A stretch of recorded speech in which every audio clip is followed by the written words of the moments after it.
We are at Journalism Day. This is a day where we're holding several workshops for students who are in the Kern High Schools.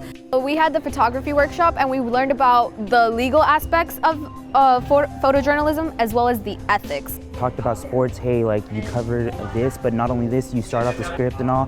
What we did there was we created our own script, we learned how to do a lead, and sometimes you have to improvise. And you know, some more tips, so my favorite one has to be the broadcast section that we did today. Well, they're in workshops right now, so they're learning about broadcast writing, they're learning about online and traditional news writing, they're learning about press photography, and perhaps most importantly, they're learning about media law and ethics. My favorite workshop was the broadcasting workshop because I want to become a producer. He was explaining to us what's the difference between normal journalism that we do at school and photojournalism. Everything here is well-rounded, and it's like, I think now that they have more staff here that you can come and ask to, and they have more experience with it, you'll be able to get more of like the one-on-one than what you would have been able to get last year. So I do recommend it for others.